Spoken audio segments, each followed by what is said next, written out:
The autumn night was quiet, the kind of quiet Alexander Crane had grown accustomed to in his rural hideaway. The house he called home, a modest cabin cloaked in ivy, sat at the edge of a sprawling forest. It was a place of solitude, perfect for a man who preferred books to people and the company of the stars to the chaos of modern life. Tonight, as the wind stirred the brittle leaves outside, Alexander sat by the window, nursing a cup of tea and reading a weathered tome on celestial phenomena. He was midway through a particularly fascinating passage about the life cycle of stars when the first oddity occurred. The lights flickered. He glanced up, frowning. Odd, he muttered, to no one in particular. The power grid in the area was generally reliable. Shrugging it off, he returned to his book, but the lights flickered again, more insistently this time, before going out entirely. The cabin was plunged into darkness, save for the silvery light of the moon streaming through the window. Alexander sighed and reached for the flashlight he kept on the side table. As he clicked it on, a soft hum began to permeate the air, faint but unmistakable. It wasn't the hum of electricity or an engine. It was something stranger, an oscillating sound that seemed to vibrate not just in the air, but in his very bones. Alexander set the flashlight down and walked to the window. What he saw froze him in place. The backyard, a stretch of untamed grass and towering trees, was bathed in an eerie, otherworldly glow. A column of light, impossibly bright yet gentle on the eyes, descended from the sky. It pulsed rhythmically, casting shifting shadows across the landscape. Alexander's heart raced as he strained to comprehend the sight. "This can't be real," he whispered, though the words felt hollow. Before he could gather his thoughts, the light coalesced into a shape, a figure descending within the beam. As the figure touched the ground, the column of light dissolved, leaving only the faintest shimmer in the air. The figure began to walk toward the cabin. Alexander backed away from the window, his rational mind wrestling with the instinct to run. But as the figure drew closer, details emerged that stirred something deep in his memory. The being was tall and lithe, with silver-hued skin that shimmered faintly in the moonlight. Patterns that looked almost like constellations glowed softly along her arms and neck. Her face, though undeniably alien, held a beauty that was both strange and familiar. She stopped a few paces from the cabin and raised a hand, her crystalline eyes meeting Alexander's through the glass. And then she spoke, her voice resonant and melodic. "Alexander Crane," she said, each word laced with an unplaceable accent. "Our story isn't over." For a moment, Alexander could do nothing but stare. Then, almost absurdly, he said the first thing that came to mind. "I don't suppose you'd care to elaborate on that?" The alien woman tilted her head, her expression unreadable. "May I come in?" Alexander hesitated, glancing around the room as though searching for an answer. Eventually, he sighed and opened the door. "Sure, why not? It's not every day an alien shows up in my backyard with cryptic declarations." The woman stepped inside, her movements graceful and deliberate. As she entered, the room seemed to grow warmer, the air tingling with a subtle energy. She studied the modest interior, her gaze lingering on the bookshelves and the array of telescopes by the window. "I see you still love the stars," she said, a hint of a smile playing at her lips. "Okay, stop right there," Alexander said, raising a hand. "Who are you, and how do you know me?" The woman regarded him for a moment before answering. "I am Lunara, of the Lumorian people. We met many years ago, though I doubt you remember."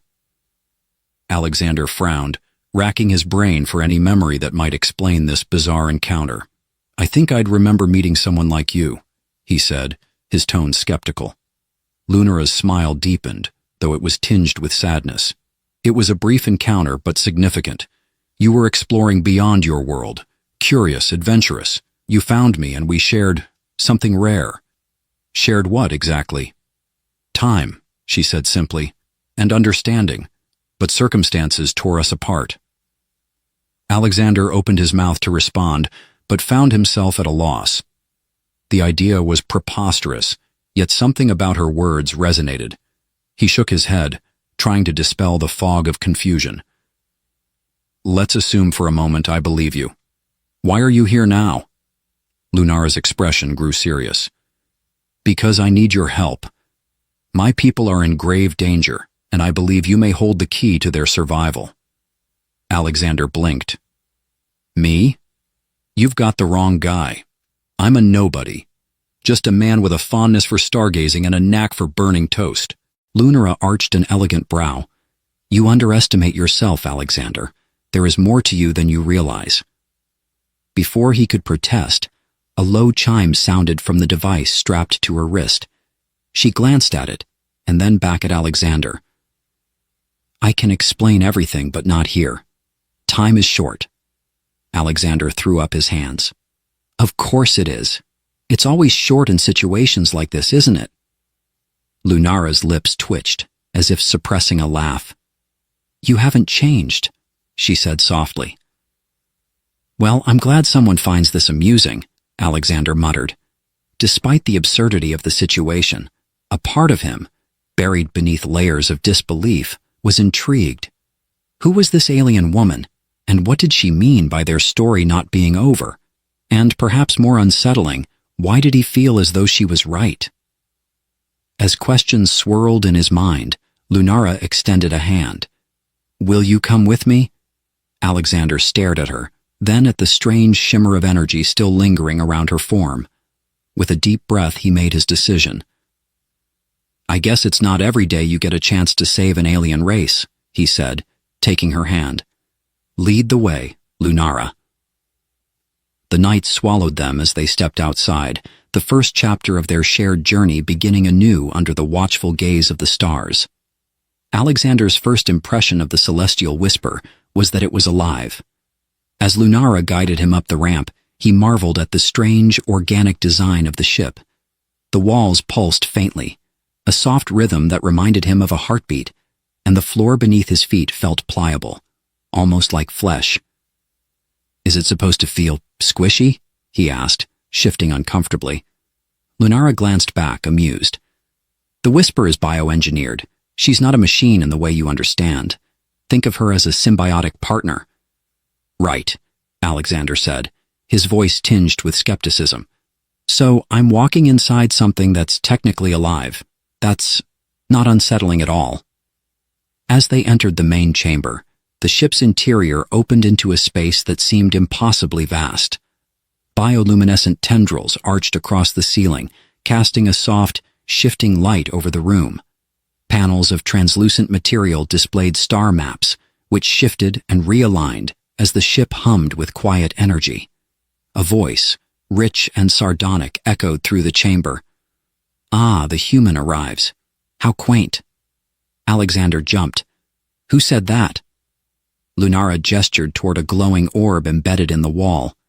"That would be Zephyr, the ship's artificial intelligence." "Artificial? I feel deeply offended," the voice replied. "I am a neural consciousness housed within this vessel. Artificial implies something lesser." "Great," Alexander muttered. "A ship with feelings." "Not just feelings," Zephyr said, the orb pulsing in time with its words. "I also have opinions, preferences, and a deep appreciation for sarcasm. Shall I catalog my favorite retorts for you?" Alexander opened his mouth to reply, but Lunara stepped in. "Zephyr, focus. We need to set a course." "Of course, Lemurian Commander," Zephyr said with exaggerated formality. "Though I must say, bringing this one aboard seems like a questionable decision. He's rather fragile." "Fragile?" Alexander shot back. "I'll have you know I'm perfectly capable of burning toast," Zephyr finished smoothly. Alexander blinked, then looked at Lunara. "Did you tell it about the toaster?" Lunara's lips curved into a small smile. "Zephyr knows a great deal more than you think." The exchange, though bizarre, eased some of Alexander's tension. He wasn't sure if he was more unnerved by the fact that he was now aboard a sentient spaceship or comforted by the unexpected humor of the situation. Lunara led him to a seating area that seemed to grow organically from the floor. "Please, sit," she said, motioning to one of the fluid-like chairs. As Alexander settled in, after a moment of hesitation, during which he half expected the chair to swallow him, Lunara took the seat across from him. For a moment, they regarded each other in silence, the hum of the ship filling the air. "I imagine you have questions," Lunara began. "Questions?" Alexander laughed, though it came out more nervous than amused. "I have a whole symposium's worth of questions. But let's start with the obvious. Why me? Why now?" Lunara leaned forward, her crystalline eyes catching the shifting light of the room. "The Lumorian people are facing extinction. Our planet is fracturing due to an ancient rift, a tear in the fabric of space-time. It has been destabilizing our world for centuries, but in recent years, the deterioration has accelerated. We are running out of time." Alexander frowned. "And what does that have to do with me? I'm just a guy who stares at stars and occasionally writes about them." "There's more to you than you realize," Lunara said. "When we first met, I sensed something unique about you, a resonance. Your presence allowed me to stabilize a small fracture in the rift, though I didn't fully understand why at the time." Alexander shook his head. "Resonance? Fractures? I think you've got the wrong guy. I don't even know how to fix a leaky faucet." Lunara smiled faintly, though there was an edge of urgency in her gaze. "It's not about fixing things in the way you understand. It's about harmony, bringing disparate elements into balance. Your species has an innate ability to adapt, to connect. That ability may be what we need to stabilize the rift." Before Alexander could respond, Zephyr's voice interrupted. "Forgive me for intruding, but I feel compelled to point out that the human appears unconvinced. Perhaps you should show him the rift." Lunara nodded. "A fair point. Alexander, will you accompany me to the observation deck?" Alexander hesitated, then sighed. "Sure, why not? If this is a dream, I might as well see it through." The observation deck was a marvel of alien design. The walls were transparent, offering a panoramic view of the galaxy outside. Stars glittered like scattered diamonds, and nebulae painted the void with hues of violet and gold. It was breathtaking, but Alexander barely had time to admire the view before Lunara gestured toward a distant, swirling anomaly. "That," she said, "is the rift." Alexander squinted. The anomaly was like a wound in the fabric of space, a churning vortex of light and shadow that seemed to pulse with an unsettling rhythm. He felt a strange pull, as though the rift were calling to him. What is that?" he asked, his voice barely above a whisper. "It is both a creation and a consequence," Lunara said. "An ancient Lumorian experiment gone awry. They sought to harness the energy of unity, of connection, but the experiment fractured instead. The rift has been growing ever since." Alexander stared at the vortex, a mixture of awe and dread coursing through him.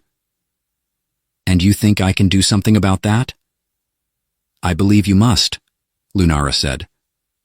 Zephyr's voice chimed in again. "No pressure, of course, just the fate of an entire species resting on your fragile human shoulders."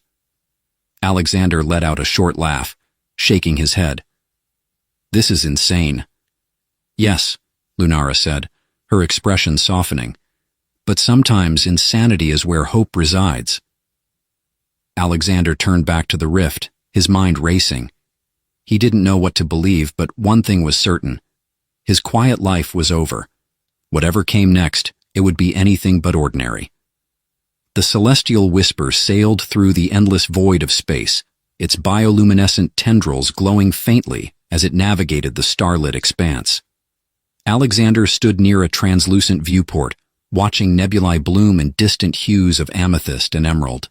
Despite the alien grandeur outside, his thoughts were a swirling mess of skepticism, fascination, and dread. Behind him, Lunara was at a console, her fingers gliding over a series of crystalline nodes that emitted soft chimes as she worked. The sound was almost soothing, like a wind chime caught in an alien breeze. "So," Alexander began, breaking the silence, "this whole resonance thing you keep mentioning, how exactly does it work? Because unless it involves tea and overthinking, I'm not sure I'm your guy." Lunara turned, the faint glow of the console casting delicate patterns on her silver-hued skin. "It's not something that can be explained easily. Resonance is a harmony of energies, a connection that transcends physical boundaries." Alexander crossed his arms. "You know, the more you try to explain it, the less it makes sense. It's like trying to describe music to someone who's never heard it." "Precisely," Lunara said, a small smile tugging at her lips. Alexander groaned, rubbing his temples. "Great. So I'm supposed to help save your world using a mystical force I don't understand. Why do I feel like I'm in an intergalactic self-help seminar?" The ship's AI, Zephyr, chose this moment to interject. "If it's any consolation, you're not the first human to feel completely out of their depth. In fact, you're not even the first one today." Alexander blinked. "Wait, there are other humans out here?" Zephyr's orb pulsed a mischievous shade of blue. "Oh no, I just enjoy watching you grasp at straws." "Helpful," Alexander muttered, glaring at the orb. Lunara's smile widened, though she quickly composed herself. "Zephyr has a unique sense of humor. I find it refreshing, though it can be trying at times." "I'm starting to see that," Alexander said. The hum of the ship deepened, signaling their approach to a new destination.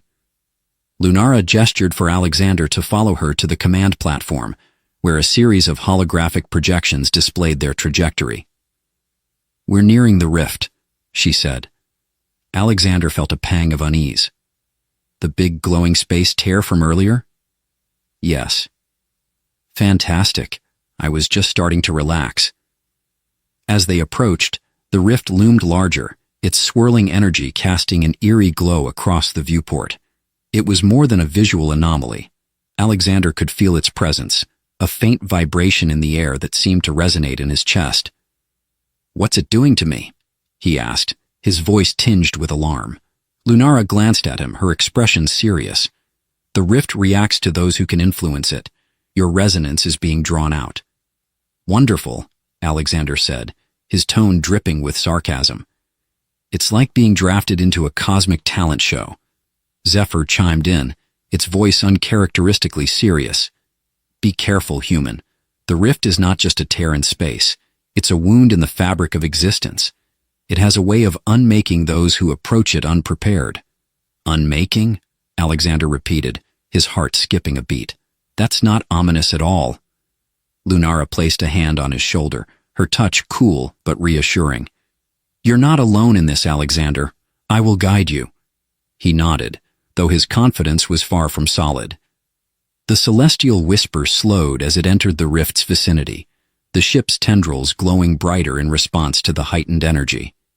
The main chamber dimmed, and a low, melodic hum filled the air, a sound that seemed to come from the rift itself. "Is it singing?" Alexander asked, tilting his head. "In a way," Lunara said. "The rift emits a frequency that resonates with certain beings and structures. It's both a beacon and a warning." "I'll take the warning part seriously, thanks," Alexander said, stepping closer to the viewport. The swirling energy of the rift was mesmerizing, a chaotic dance of light and shadow that defied logic. Alexander felt a strange pull, as though the rift were both inviting and repelling him. "What happens if I touch it?" he asked, half joking. "You'd cease to exist," Lunara said matter-of-factly. Alexander took a step back. "Noted." As the ship settled into a stable orbit around the rift, Lunara turned to him. "This is just the beginning, Alexander. To understand the rift and your role in stabilizing it, you'll need to undergo a series of trials." "Trials?" "Yes. They will test your ability to harmonize with the rift's energy. Only then can we hope to repair the damage." Alexander sighed, pinching the bridge of his nose. "You're telling me I have to pass cosmic exams to save your world?" Zephyr's orb pulsed again. "Think of it as leveling up. Every hero's journey requires a training montage. Alexander couldn't help but laugh, despite the weight of the situation. Fine, let's get this over with, but if I fail, I'm holding you personally responsible, Zephyr. Understood, the AI replied, its tone almost smug. Lunara stepped forward, her expression softening. You're stronger than you think, Alexander. Trust in that, and in us. He glanced at her, her crystalline eyes filled with both determination and hope. For a moment, he felt a flicker of confidence, however small. All right, he said. Let's see what I'm made of. As the celestial whisper prepared for the trials ahead, Alexander couldn't shake the feeling that his life was about to change in ways he could scarcely imagine. The rift pulsed in the distance, a reminder of the immense challenge awaiting him, a challenge he wasn't sure he was ready for, but was determined to face nonetheless. The chamber where Alexander would face his first trial was nothing short of breathtaking. The walls shimmered like liquid crystal, casting prismatic reflections across the space. Patterns of light and energy pulsed in complex rhythmic sequences, as though the chamber itself were alive and communicating in a language too advanced for him to grasp. Alexander stood in the center, flanked by Lunara and Zephyr's glowing orb. A circular platform beneath his feet emitted a faint hum, as if calibrating itself to his presence. So, how exactly does this work? Alexander asked, glancing warily at the glowing patterns. Is there a manual I should read, or am I winging it? Lunara tilted her head, her serene expression betraying a hint of amusement. The trials are designed to respond to your instincts and inner harmony. There is no manual, but I will guide you as best I can. Zephyr's voice echoed through the chamber, its tone playfully sardonic. Translation: You're winging it. Good luck, human. Alexander sighed. Great, I'll just add cosmic guinea pig to my resume. The platform beneath him vibrated, and a column of light shot up from the floor, encasing him in a shimmering cylinder. The patterns on the walls intensified, shifting into intricate geometries that seemed to pulse in time with his heartbeat. What's happening? He asked, his voice edged with panic.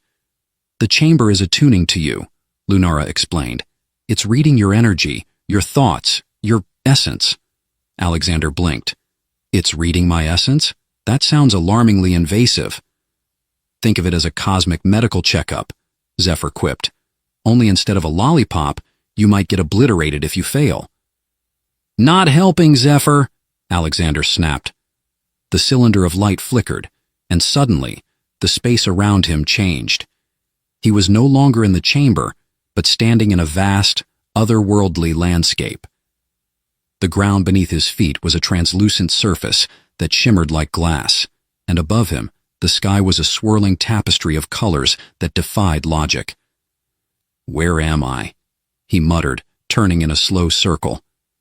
This is the trial's domain. Lunara's voice echoed, though she was nowhere to be seen. It is a construct of the rift's energy, designed to test your ability to adapt and harmonize. Alexander frowned. Adapt to what, exactly? As if in response, the ground beneath him rippled, and a series of crystalline structures began to rise from the surface. The structures formed an elaborate maze, their jagged edges gleaming like diamonds. Oh good, a maze, Alexander said dryly, because nothing says life or death trial like wandering around and getting lost. Zephyr's voice chimed in, its tone far too cheerful. Don't worry, human. The maze is only partially deadly. Partially? Statistically, you have a 47% chance of survival. Those are decent odds considering. Alexander groaned. Fantastic. Let's get this over with. He stepped cautiously into the maze, the crystalline walls towering above him. The air was filled with a faint melodic hum, as though the maze itself were alive and watching him. As he navigated the twisting pathways, strange holographic symbols appeared on the walls, glowing faintly. He reached out to touch one, and a voice, soft and ethereal, whispered in his mind, "Seek balance. Harmonize." Well, that's vague, Alexander muttered. Could you be a little more specific? The voice didn't respond, but the maze seemed to shift in response to his touch. Pathways opened and closed, the crystalline walls rearranging themselves with a fluid, almost organic motion. Okay, this is getting weird, he said, glancing around. Weirder, I mean, because we passed normal about 3 star systems ago. He continued deeper into the maze, the symbols growing more complex and the hum more insistent. At one point, the ground beneath him trembled, and a section of the maze collapsed, revealing a chasm filled with swirling iridescent light. Oh, that's not ominous at all, Alexander said, peering into the chasm. A shimmering bridge materialized before him, its surface flickering like static on an old television screen. He hesitated, his instincts screaming at him to turn back. You have to trust the trial, Lunara's voice echoed faintly. Trust the trial, he muttered. Right, because walking across a bridge made of intergalactic TV static sounds perfectly safe. With a deep breath, he stepped onto the bridge. It wobbled beneath his feet, and for a moment he was certain it would collapse. But as he moved forward, the bridge stabilized, its flickering surface smoothing into a solid, glowing path. See? That wasn't so bad, he said, though his heart was still pounding. Speak for yourself, Zephyr quipped. Watching you stumble like a newborn fawn was mildly terrifying. Alexander rolled his eyes and continued across the bridge, eventually reaching the other side. The maze seemed to shift again, the pathways leading him to a central chamber where a glowing orb hovered in the air. Is this the end? He asked, stepping closer. The orb represents the trial's essence, Lunara's voice said. You must harmonize with it to complete this phase. Alexander stared at the orb. And how do I do that? Dance? Sing? Recite poetry? Focus, Lunara said, her tone gentle but firm. He sighed and closed his eyes, reaching out toward the orb. As his fingers brushed its surface, a wave of energy surged through him, filling his mind with visions. Stars colliding, galaxies forming, the delicate balance of creation and destruction. It was overwhelming, but amidst the chaos, he felt a strange sense of peace. He focused on that feeling, letting it guide him as he synchronized with the orb's energy. When he opened his eyes, the maze had disappeared and he was back in the crystalline chamber. Lunara and Zephyr stood before him, their expressions unreadable. Well, he asked, did I pass? Lunara smiled. You did more than pass, Alexander. You exceeded our expectations. Zephyr's orb pulsed with approval. For a human, you're surprisingly competent. Don't let it go to your head. Alexander let out a shaky laugh, relief washing over him. One trial down, I guess. How many more to go? Lunara's smile softened. Enough to ensure you're ready for the challenges ahead. Great, he said, his tone laced with humor. Just what I always wanted, a crash course in cosmic harmony. Despite his sarcasm, Alexander felt a spark of confidence growing within him. The trials were far from over, but for the first time, he believed he might have a chance to succeed. The celestial whisper hummed softly as it drifted through the void, its luminescent tendrils reaching out as if tasting the fabric of space. Alexander sat in the lounge area, a space that seemed far too cozy for an alien starship. The furniture shimmered faintly, adjusting to his posture as though the ship itself wanted him to be comfortable. You know, Alexander said, staring into a mug of something Lunara had called starroot tea. For a vessel that carries the fate of your world, this place is oddly homey. Lunara, seated across from him, gave a faint smile. The ship adapts to its inhabitants. Comfort fosters clarity, and clarity is essential for what lies ahead. I'm not complaining, Alexander said, sipping the tea and grimacing, though this stuff tastes like a tree decided to dissolve itself in hot water. Zephyr's glowing orb floated into the room, pulsing a pale blue. For the record, starroot tea is considered a delicacy among several species. Your taste buds are simply primitive. Thanks for the pep talk, Zephyr, Alexander said. setting the mug aside. Now, do you have something that doesn't taste like botanical soup? Zephyr's orb flickered mischievously. Perhaps a nutrient cube, highly efficient, no taste whatsoever. I'll pass, Alexander muttered.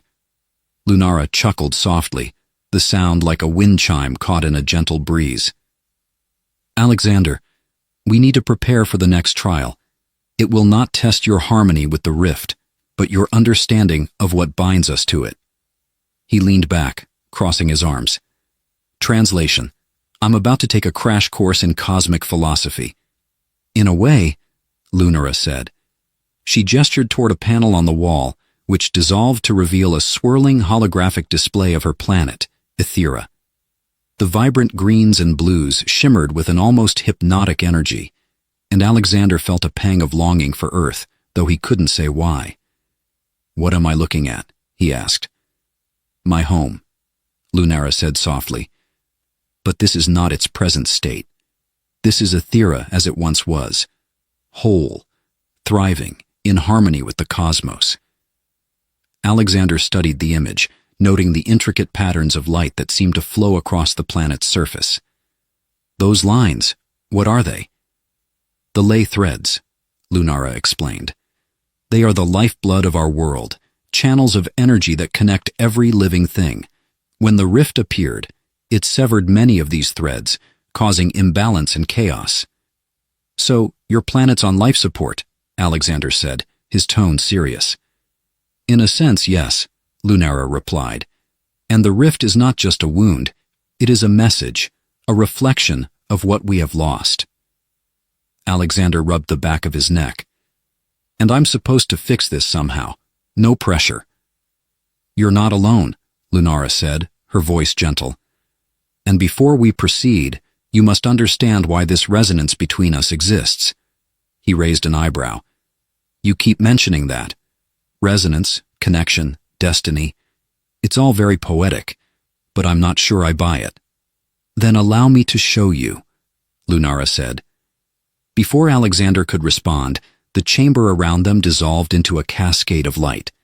He stumbled, disoriented, as the familiar surroundings of the celestial whisper faded, replaced by a lush alien landscape.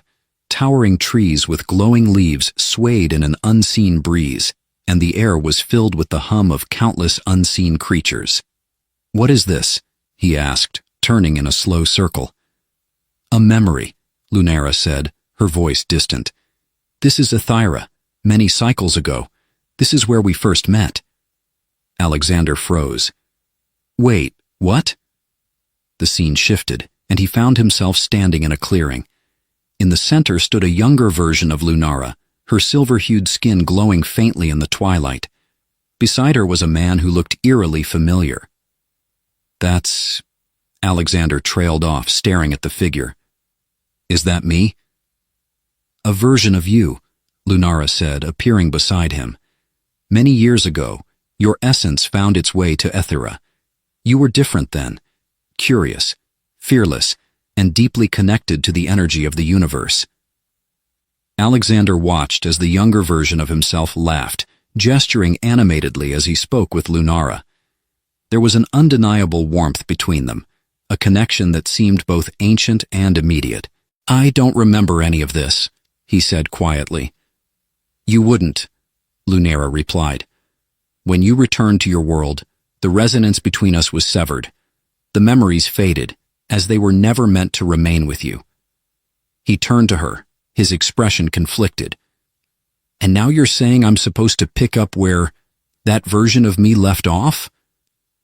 Lunara met his gaze, her crystalline eyes filled with both determination and vulnerability. I'm saying that connection still exists, even if you cannot feel it yet. You have the potential to restore what was lost, not just for Ethera, but for yourself. Alexander sighed, running a hand through his hair. This is a lot to take in. I know, Lunara said gently.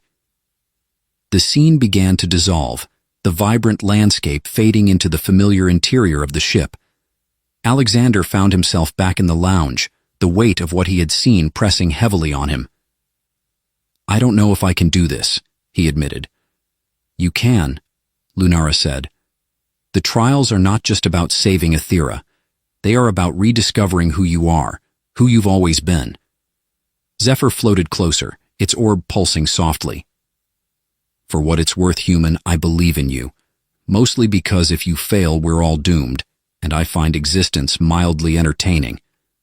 Alexander couldn't help but laugh, despite himself. Thanks, Zephyr. That's oddly reassuring. He looked back at Lunara, her expression patient but unwavering.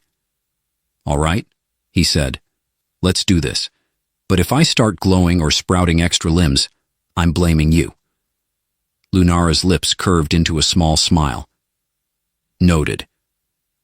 As they prepared for the next trial, Alexander couldn't shake the feeling that he was stepping into something far bigger than himself.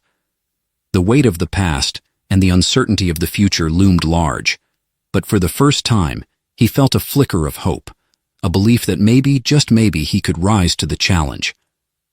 The celestial whisper drifted closer to the rift's edge, where the fabric of space itself seemed to ripple and twist like a living thing. Tendrils of iridescent energy lashed out intermittently, casting the surrounding void in a kaleidoscope of colors. The sight was mesmerizing and unnerving all at once. Alexander stood on the ship's observation deck, his reflection faintly visible in the transparent walls. His thoughts churned as he stared at the rift ahead. Despite the clarity of the mission, the weight of what lay ahead pressed on him like an invisible force. Staring won't make it any less terrifying, Zephyr quipped, floating into view. Alexander glanced at the glowing orb, managing a weak smile. I was hoping for some kind of cosmic epiphany. Maybe the rift would wink at me and say, "Hey, no big deal, come on in." Zephyr pulsed with a faint golden glow, a signal that Alexander had come to interpret as amusement. The rift doesn't wink. If it did, I'd be concerned for all of existence. Helpful as always, Alexander said. Lunara joined them, her presence as calming as the soft glow that always seemed to follow her. She regarded the rift with a quiet reverence. This is the closest anyone from Ethera has come to the heart of the rift. You're about to step where no one else has dared, Alexander. Great, he said, rubbing the back of his neck. No pressure. Just pioneering my way into a cosmic enigma. Don't forget, Zephyr added, if you fail, the consequences are catastrophic for multiple worlds. Again, no pressure. Alexander groaned. Why do I keep you around, Zephyr? To remind you of the stakes while providing excellent comedic relief, the orb replied. Lunara's lips curved into a small smile before she turned serious. The next trial will take place inside the rift itself. The energy there is unpredictable. Even with the ship's protection, we must proceed carefully. Got it, Alexander said, though his stomach churned with nerves. Carefully march into the swirling death vortex. Sounds like a plan. The ship began its approach, its exterior shimmering with a protective field that Zephyr described as a harmonic buffer. As they passed through the rift's outer layer, the view outside shifted dramatically. The familiar black void of space was replaced by a kaleidoscopic expanse, where fragments of light and shadow wove together in impossible patterns. It's beautiful, Alexander whispered, awestruck. Beautiful and dangerous, Lunara said. The rift is both a wound and a mirror, reflecting the energy of those who enter it. As if to underscore her point, the ship jolted suddenly, and a burst of energy arced across the observation deck. The protective field held firm, but Alexander instinctively ducked. Please tell me that's normal, he said. Define normal, Zephyr replied, unhelpful. The ship stabilized, and Lunara placed a reassuring hand on Alexander's shoulder. We're through the outer layer. The core lies ahead. Prepare yourself. The ship descended into a swirling maelstrom of light and sound. The air inside the ship seemed to vibrate, resonating with an unseen rhythm. Alexander felt it in his chest, a pulse that was both alien and oddly familiar. The rift's core came into view, an immense sphere of shifting energy that seemed to defy all logic. Fragments of images, planets, stars, and even faint outlines of beings flickered within its depths. Is that? Alexander hesitated, struggling to find words. "The collective memory of the cosmos," Lunara said softly. "The rift is a nexus, a convergence of energy and consciousness. It holds echoes of what was, what is, and what could be." "No pressure," Alexander muttered again. The ship came to a halt, hovering just outside the core. Lunara turned to Alexander, her expression both gentle and resolute. "This is where the final phase of your trial begins. You must enter the core alone." Alexander blinked. "Alone? As in without the ship? Without you or Zephyr cracking jokes?" "Precisely," Zephyr said, "but don't worry. If you vaporize, I'll remember you fondly." "Thanks, Zephyr. Your optimism is overwhelming," Alexander said dryly. Lunara stepped closer, her crystalline eyes meeting his. "You've come so far, Alexander. This is the moment where you must trust in your connection to the rift and to yourself. The core will test you in ways neither of us can predict, but I believe in you." Her words, combined with the sincerity in her gaze, steadied him. "All right," he said, taking a deep breath. "Let's do this." A shimmering portal formed in the air before him, its edges flickering like a living flame. He stepped toward it, pausing only to glance back at Lunara and Zephyr. "If I don't make it back," he said, attempting a smile, "don't let Zephyr redecorate my apartment." Zephyr pulsed brightly. "Noted, though I can't promise I won't add some holographic flair." With a final deep breath, Alexander stepped through the portal. The sensation was unlike anything he had ever experienced. It was as though every atom in his body was being gently rearranged, not painfully, but with a strange, almost musical precision. When the sensation faded, he found himself standing in a vast, ethereal space. The ground beneath him was a shimmering surface that rippled like water, and the air around him was alive with faint whispers. "Welcome," a voice said, both familiar and unfamiliar. Alexander turned to see a figure materializing before him. It was himself, or rather a version of himself cloaked in a radiant glow. "Who are you?" Alexander asked. "I am you," the figure replied, "and yet I am more than you. I am the part of you that resonates with the rift. To complete this trial, you must face the truth of who you are and who you were." Alexander's heart pounded. The trial had begun, and the stakes had never felt higher. The ethereal space surrounding Alexander pulsed with a gentle light, as though the fabric of reality itself was breathing. The glowing figure, his radiant doppelganger, watched him with an expression that was equal parts serene and expectant. "To complete the trial," the figure said, "you must understand what binds you to the rift and to Lunara. This connection is not mere happenstance. It is a choice you once made, and a choice you must make again." Alexander tilted his head. "So, this is less about cosmic destiny and more about cosmic responsibility?" "Precisely," the figure replied, a faint smile touching its lips. The whispers that filled the air grew louder, forming faint words and phrases. They were fragments of Alexander's own memories, moments from his past he'd long forgotten, or perhaps ignored. Scenes of loneliness, fleeting friendships, and a deep yearning for something more played out around him like a living diorama. "You've always sought connection," the figure said, gesturing to the images. "Even before you met Lunara, you longed for a purpose greater than yourself." Alexander frowned, watching as a younger version of himself gazed at the night sky, his face etched with wonder and melancholy. "I guess I've always been good at staring into the void and hoping it stares back." "Yet when it did," the figure said, "you turned away." Until Lunara. The scene shifted to their first meeting in the memories she'd shown him, a younger Alexander standing amidst Aethera's glowing forests, his laughter blending with Lunara's in perfect harmony.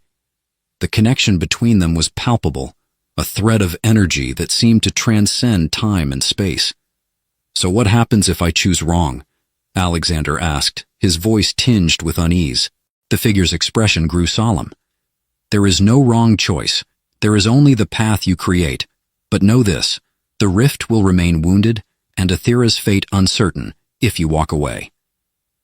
Alexander sighed, rubbing his temples. No pressure, huh? As if sensing his growing tension, the figure's form softened. Remember, Alexander, humor is the bridge that spans the chasm of fear. Are you quoting my therapist now? Perhaps, the figure said, its faint smile returning. The scene shifted again, this time revealing Lunara standing at the edge of the rift's core, waiting for him. Her crystalline eyes shimmered with both hope and worry, and Alexander felt a pang of guilt for doubting himself. She believes in you, the figure said. But this is not about her faith. It is about yours.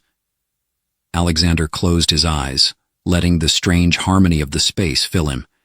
He thought of all he'd seen and experienced, of Lunara's unwavering determination, Zephyr's sarcastic but oddly endearing support, and the realization that he'd been searching for a purpose his entire life.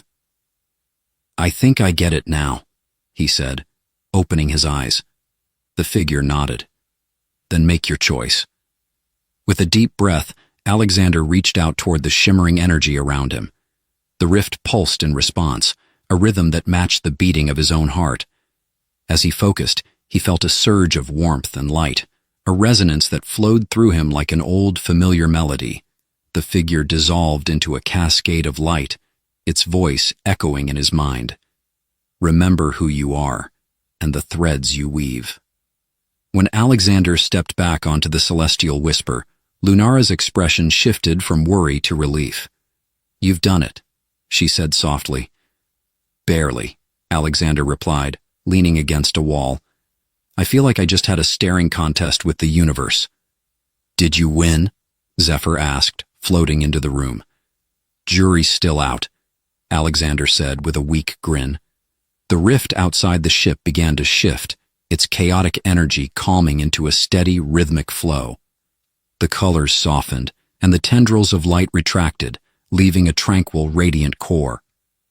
What happens now? Alexander asked, turning to Lunara. The rift is healing, she said, her voice filled with quiet awe. The ley threads will begin to reconnect, restoring balance to Aethera. And my part in this? Lunara stepped closer, placing a hand over his heart. The resonance remains, the connection we share. It's a bond that transcends time. If you wish, you may return to Earth, but that bond will never fade. Or I stay, Alexander said, finishing her thought. Lunara nodded, her expression unreadable. Alexander glanced at Zephyr, who pulsed with anticipation. What do you think, Zeph? Should I stick around and keep you company? I will admit, Zephyr said, your incompetence is oddly entertaining. But if you leave, I might upgrade to a human with better taste in beverages. Alexander chuckled. Good to know I'm replaceable. He looked back at Lunara, his decision forming with surprising clarity. I've spent my whole life searching for something that felt like this. I don't want to walk away now. Her smile was soft but radiant. Then stay. Together, we will rebuild what was lost. Weeks later, Alexander stood on the surface of Aethera, watching as the ley threads began to glow faintly across the landscape. The planet's restoration was slow but unmistakable, and Alexander felt a deep sense of satisfaction knowing he had played a part in it. Zephyr floated beside him, its orb glowing with its usual mischievous energy. You know, human, you've adapted surprisingly well for someone who once thought starroot tea was undrinkable. Let's not start celebrating yet, Alexander said. I'm still trying to figure out what half the buttons on this ship do. Trial and error, Zephyr replied. Mostly error in your case. Lunara joined them, her presence as calming as ever. The threads grow stronger every day, she said. Thanks to you. Thanks to us, Alexander corrected. I'm just the guy who stumbled into this mess. You're the one who believed it could be fixed. As they stood together, watching Aethera's slow rebirth, Alexander felt a sense of peace he hadn't known in years. He wasn't just a visitor to this world. He was part of it, part of something far greater than himself. And for the first time in his life, he felt truly at home,